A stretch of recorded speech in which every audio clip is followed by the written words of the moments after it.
Hello, boys and girls. We are going to do another virtual field trip today. And this is just a 1 day virtual field trip because we have a shorter week this week because of Memorial Day. So we're just going to take a little look around the Capitol building. Now, the Capitol building was actually built it began the building process in 1793. George Washington was the one who came up with the idea for the Capitol building. And it started in 1793. Since then, it was burnt down, rebuilt, made bigger, restored, things like that. So I have some facts, and I do not have them memorized. I have them written down. It is about 175,170 square feet. The floor space total takes up about 16 and a half acres, which is a lot. There are about 540 rooms. There are about 658 windows and 850 doorways. So it's huge, right? And currently, it is obviously located in Washington, D.C., which is our capital. And it is the home to the Senate and the House of Representatives. So it's really important for the legislative branch. And this is where Congress and sometimes meets as well, and Senate. Just everything happens here. Not everything. A lot of big things happen here. Behind the scenes things with our laws happen here. So there are 5 levels. The first level is mostly like committee rooms and things like that. Nothing really great. There is actually a crypt that visitors are able to go to, and it has lots of exhibits, like historical exhibits and things. This is the second floor that we are on right now, and we'll get to kind of look around it. This is where the House of Representatives meets, and this is the rotunda, which I'll tell you a little bit more about the rotunda. It's 180 feet tall. Craziness. This was like the main hall until 1857. Then the third floor has galleries where you're able to watch the like things happening. So you're able to watch when the House of Representatives meets, or you're able to watch when Senate is meeting together. So that's pretty cool. And then the fourth floor and the basement are kind of not special. They have like offices and workshops and things like that. So we are going to go through some of the parts of the Capitol building, and it is not everything by any means. It is we're only going to do a portion of it. A quick disclaimer, on my computer, I am not able to make this any more full screen. But if you access it on an iPad or a phone, you can see it full screen. So just so you know, if you ever want to do this. So I'm going to make my face disappear. All right, so let's look around. Like I said, this is the rotunda. So it's like the middle of the Capitol, and obviously you can see gorgeousness. These figures are actually up to 15 feet tall, so they look really small, but they were meant to be they painted them huge because they wanted you to be able to see them from 180 feet below, which is pretty cool. So it's 96 feet. Uh-oh, I disappeared here. Sorry about that. We're back. So it's a huge room, and it has a lot of artwork. So the artwork is basically talks about the history of our country. And so like it starts, here, this is the Pilgrims. So way back when the Pilgrims first landed. And then it has all of these other landing of Columbus, discovery of the Mississippi, General George Washington, surrender of Lord Cornwallis, which was an important battle, another surrender in an important battle. This is the writing of the Declaration of Independence. So all of these pieces of artwork kind of show the history of our country. And all of these statues are also important. Obviously, here's Washington, and he gets a special statue because, like I said, he is the one, first of all, he's our first president, but he is the one who came up with the idea for the Capitol building and kind of planned it. This is Thomas Jefferson, who also was obviously important. So this is the rotunda. So it's very fancy, very impressive. All right, so hold on a second. I'm gonna move that. There we go. All right, so next we're going to look at the National Statuary Hall. And this is known as the Old Hall of the House, and it's near the Rotunda. Let's go up here.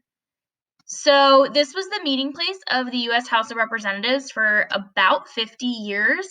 And now, so it's one of the most historic chambers in the Capitol. Like they tried to restore it to pretty much how it was. And it has so many figurines and statues of important people, which is awesome. It has, here we go, we'll get to see the National Statuary Hall collection. So it's 100 statues contributed by 50 states.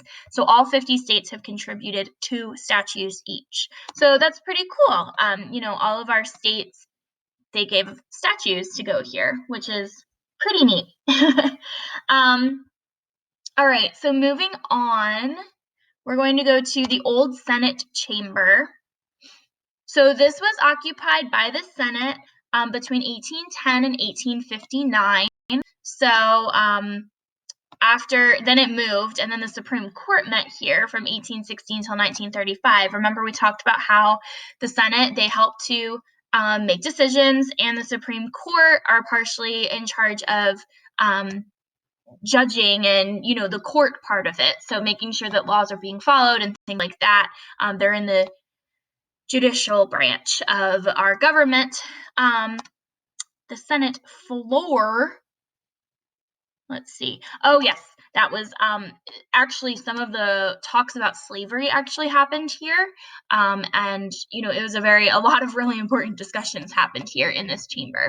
So you can see they tried to keep it, a lot of the Capitol building, they tried to keep as authentic as they could. And let's look up, because obviously pretty ceilings are a huge thing here. So, all right, moving on to the West Front at night. So this is the dome, and this is the thing that, if you think about America, you think of this image. This is one of the most important buildings in the United States of America. So this is probably, I'm pretty sure everyone has seen this type of image. And a lot of people actually from other countries don't necessarily, they have to realize, oh, wait, it's not the White House, because we post so many images of this house and this building. So this actually looks out onto the National Mall, and you can see the Washington Monument over there. So the person who actually developed all of this, he thought that you needed to have grass and beauty in order to support this huge building. And the same goes for over here. He made sure that there were trees planted nearby and things, because he just felt like if you were going to have the Capitol building, you needed to make sure it looked really good around the Capitol building as well. All right, let's see. Moving on to the Summer House. So the Summer House is in that west front lawn where we just were, and it used to be, originally, it was there to kind of give comfort to people who would come and explore on foot, and it's also just a nice place to kind of just sit and relax, and, people still do use it to, whoops, sorry about that, I'm gonna make you seasick, to kind of relax. You can see there's built-in chairs and things like that.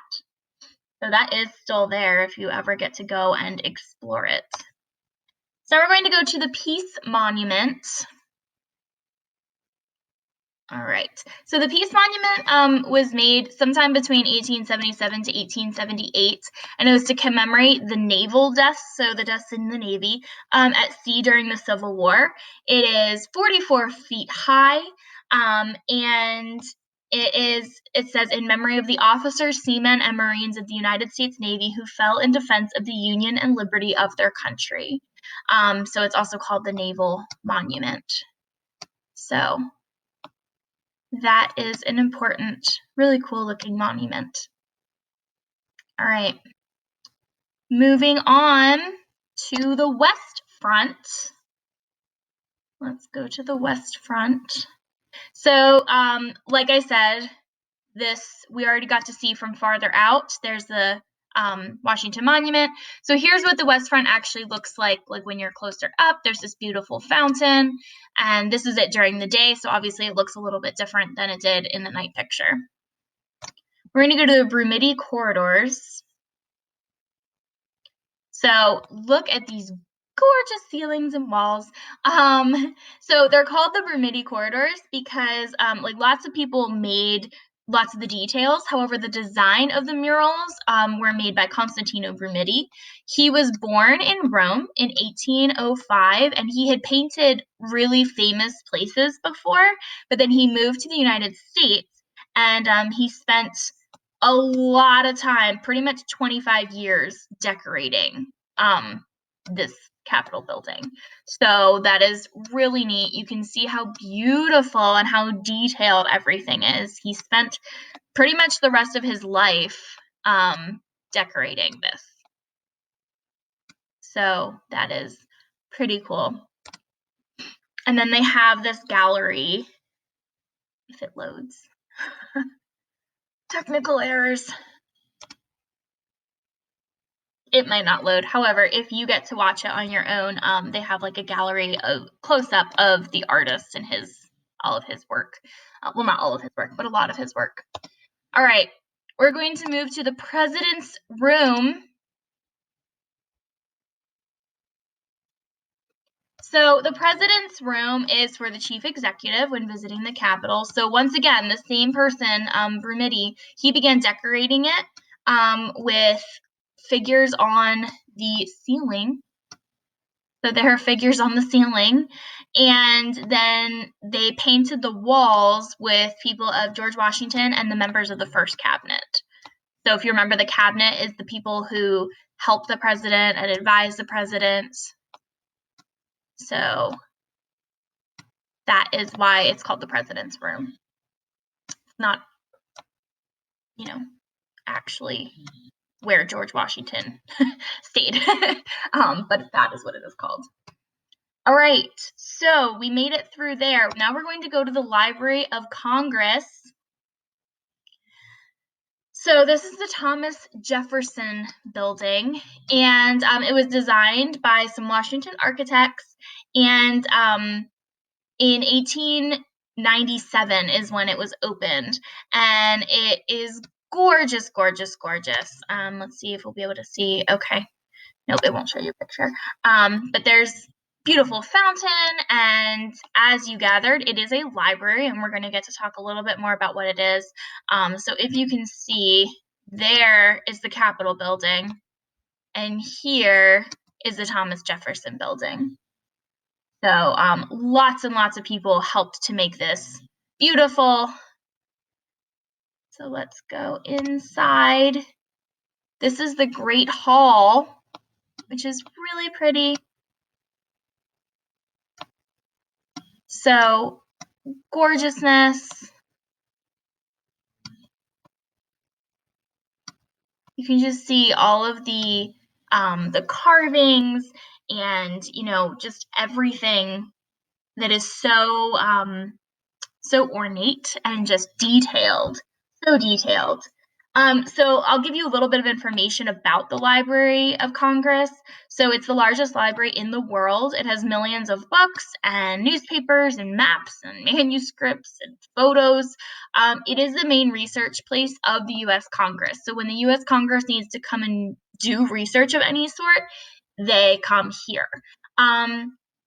However, anyone is allowed to come visit it, and you're only allowed to view certain things. Like you can't view everything that Congress is allowed to view, but so that's what it is. It is a huge, huge, huge, huge, huge library, largest library in the world, which is pretty cool. And it does actually have 3 different buildings. So it has the Thomas Jefferson building, which we are in right now, and then the John Adams building and the James Madison building.